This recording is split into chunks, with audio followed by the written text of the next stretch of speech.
was an immigrant who came to the United States at age 7 from Italy. Santorum received his undergraduate degree from Pennsylvania State University. He received a law degree with honors from the Dickinson School of Law. Senator Santorum and his wife Karen have 7 children. They lost an 8th child shortly after birth. Senator Santorum was elected to the United States House of Representatives from Pennsylvania's 18th Congressional District in 1990. He was elected to the United States Senate representing Pennsylvania from 1995 to 2007. Following his departure from the Senate, Senator Santorum worked as a consultant, private practice lawyer, and news contributor.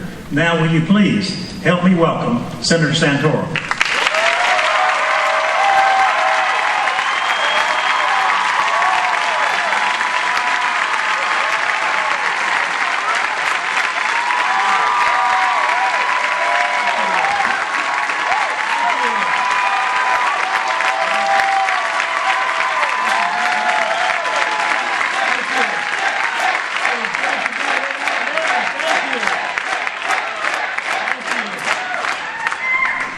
Thank you very much. Thank you, Bill. I appreciate that wonderful Southern hospitality and that great greeting. We've had a great few days here in the state of Alabama, and it's an important time. As I've said in every speech I give, this is the most important election of your lifetime, and I don't care how old you are. This is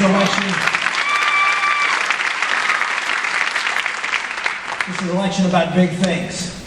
Yeah, it's about the economy and the importance of this economy and getting jobs created again in America, where we have a president who has put forth an agenda that robs you of your freedom and your taxes and tries to regulate every aspect of your life, passing more regulations to regulate than any president in the first 4 years of his term. This is an economy that struggled. You know, down here on the Gulf Coast in Alabama and Mississippi and Louisiana, how important it is that we have drilling in our Gulf and we explore for energy in this country, and we have a president who is absolutely crushing it. He has a two-letter energy policy, N-O. When it comes to drilling in deep water, he said no. When it comes to drilling 60 billion barrels of oil equivalents off our coast, he has said no. Alaska, no. Federal lands, no.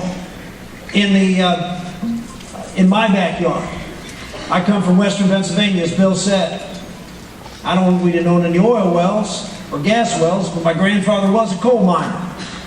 And we see there, even with private lands and gas being explored there, and oil coming out of the ground in eastern Ohio, we have a president who is putting that at risk by threatening regulations over something called hydraulic fracturing.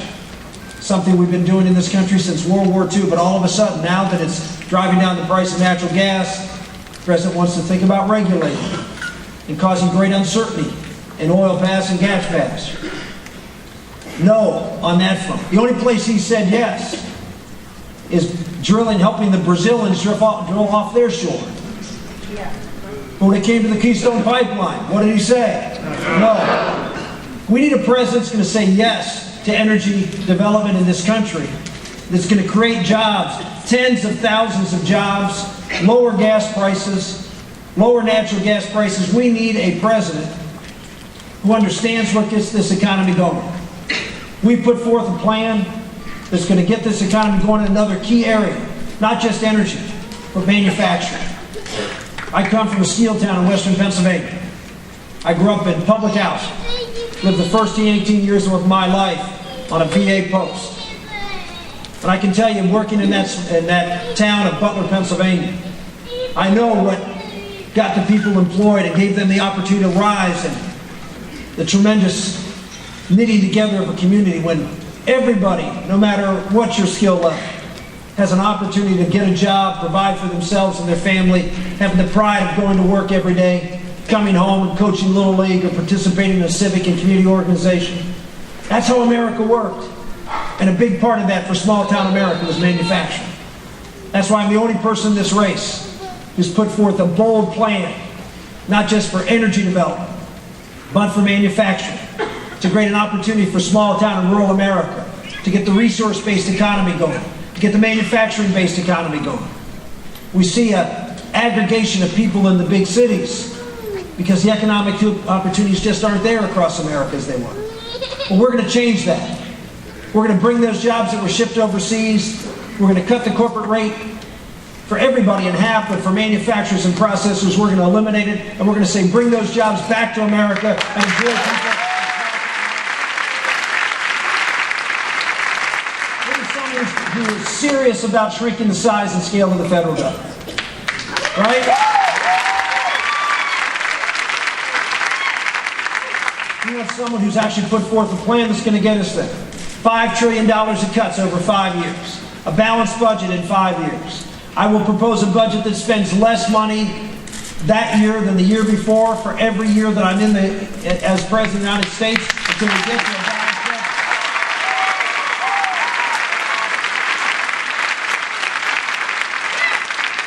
People ask, how are you going to do it? Well, you do it the way I did it when I was in the House and then led the fight on the floor of the Senate to end entitlements that are means-tested entitlements at the federal level and get them back to the states where they belong, not at the federal level.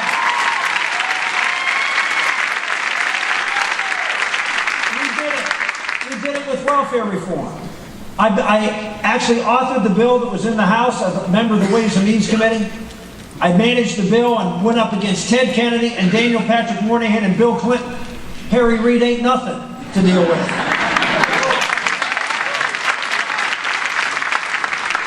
We can get it passed. We just need to go out to the American public. And we need to tell them that poverty isn't the ultimate disability. We don't need 72 means-tested entitlement programs at the federal level. Let's get it back to the state and local level. Let's do what we did. It worked. And the amazing thing is, with welfare, we cut the welfare rolls in half across this country. The states did it. And poverty rates went down, employment went up. Exactly what we want. We have a track record. We have a track record on the big issues of the day, and there's no bigger issue of the day on the domestic front than health care. Obamacare is the reason I'm in this race. Karen and I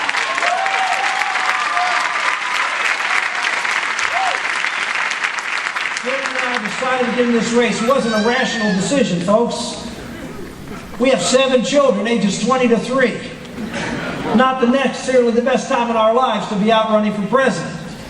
But we decided to do it because we couldn't look our children in their eyes and realize what kind of country we'd be handing them if Obamacare is implemented in every single American, not 40% or 45%, but every single American will be dependent upon the federal government for a benefit, and not just any benefit, the benefit of your health and your life. And once that happens, once every American now has to look to Washington and pay tribute to those in power, you see what happens. You've already seen it with just some of the regulations that have been put in place. The government telling you, we're going to give you a right. Be careful. When the government says they give you rights, they can take that right away.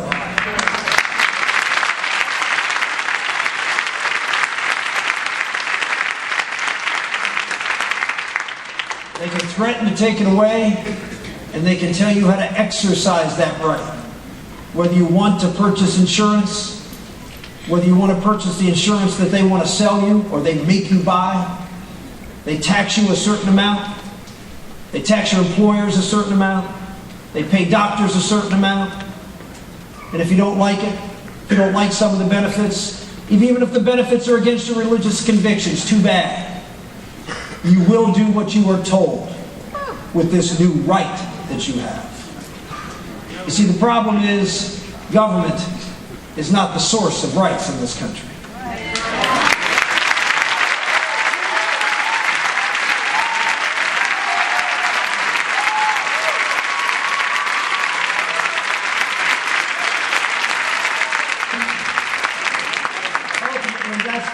Ultimately, that's the most important issue in this race. Where do our rights come from? Who is it? Who is it that should be in control of this country? You see, I decided to run for president along with my wife Karen because we believe that Obamacare is a game changer for America. It is a game changer on the very foundational level of one word: liberty. Liberty is at stake in this election. Yes, economic development, yes, jobs, yes, energy, all of those issues, vitally important. But at the core of it, we have a president who believes in ruling you from the top down, that he knows best how to run your life. But that is not what made America great. It is in the eyes of President Obama. 9 months ago, reacting to Paul Ryan's budget, he was waxing eloquently, reading from his teleprompter, saying, my teleprompter's way in the back, you just can't see it. Waxing eloquently, he said, America, he's listing all of these entitlement programs that Paul Ryan was proposing to cut back. And he said, America is a better country because of all of these entitlements. And he said, I'll go one step further. America was not a great country until these entitlement programs. That is how the president sees America. He sees America as a program, as a country that is great when government takes money from some, gives it to those who know better how to spend it and know what's fair in allocating it, and give it to other people. That's what the president believes makes America the greatest country in the history of the world. Ladies and gentlemen, that is not the reason my grandfather came to this country back in 1925. There was no Social Security, there was no Medicare, there was no food stamps, there was no housing programs. There weren't any government benefits except one: freedom. And it was enough.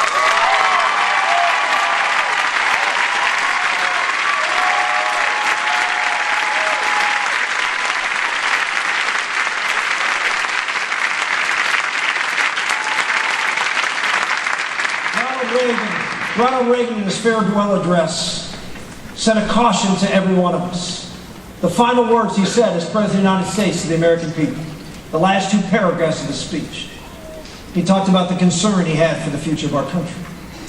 Because institutions like schools, higher education, the media, popular culture, were teaching a very different story about who we are. And he was concerned that America would forget what made us great. The greatness of Ronald Reagan was not just his policies. The greatness of Ronald Reagan is he knew where we came from. He understood what made America the greatest country in the history of the world. I want to thank the Tea Party, because what they've done,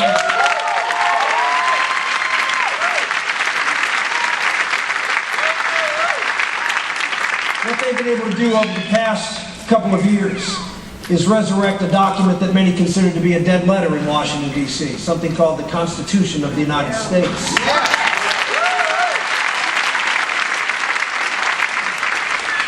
The Constitution is a great and important document. It is the how of America.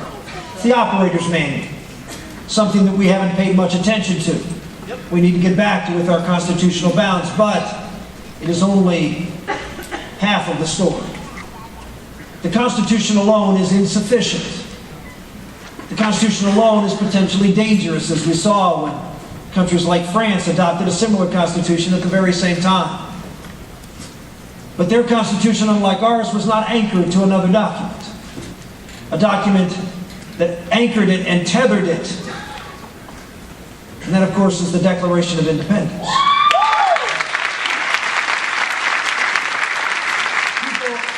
People ask, what makes America exceptional? Why are we different? We can go to the Constitution, but that's not it. It is the Declaration, and it is these words that you all, depending on how old you are, if you're old enough, probably were taught in grade school and memorized. But we don't really remember or even recognize as Americans how transformational they were. We hold these truths to be self-evident, that all men are created equal and endowed by their with certain unalienable rights.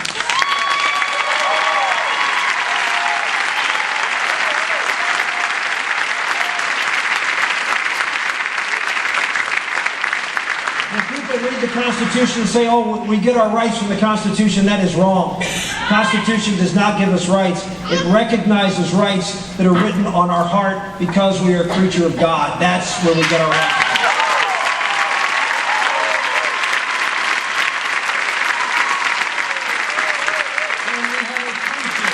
We had a country that was based on a Constitution that was constructed to protect those rights. We were going to believe in limited government and free people. Never before in the history of the world had that happened. That we were going to allow people to have radical freedom with God-given rights. And of course, our founders believed with God-given rights comes, with all rights come responsibilities. And then if we exercise those rights consistent with His will, life, liberty, and the pursuit of happiness. Happiness, the dictionary definition at the time of the Revolution, was to do the morally right thing consistent with God's will, because that's what leads you to true happiness. That's what our founders believed.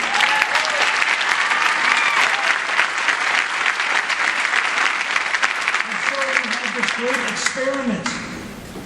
We had this great experiment of building a great society with limited government from the bottom up. And we changed the world. Winston Churchill said the debate is not about the future. It's about the past. You have a president of the United States who's trying to redefine America's past, giving speeches that capitalism doesn't work, that individualism and individual liberty leads to greed and unfairness and misallocation of resources. The reason I'm running, and the reason I think we can unite America behind us, those of us who understand, know, and believe in this great country, is because written in all our hearts, people who came to this country and the ancestors who followed them, is in fact an understanding. The life expectancy in the world was 35. And in 200 years, it more than doubled because we loosed the spirit of the individual, of the family, of the church, of the civic and community organization, of the small businessman. We built a great and just society. One family, one church, one school, one business at a time. We believed in you. In 2008, the American public was sold a bill of goods. There were lots of problems, and so we had a candidate that went around and tried to convince you that you needed to vote for someone you could believe in. Someone who would solve the problems for you, pay your mortgage, as one person even suggested. But after now 4 years of looking at what putting your faith in government can do, we as Republicans need to step forward and nominate somebody different. Someone we can tell the American public that no longer you need to look to Washington, D.C. and a president that you can believe in, but you need to look to a leader that believes in you. And that's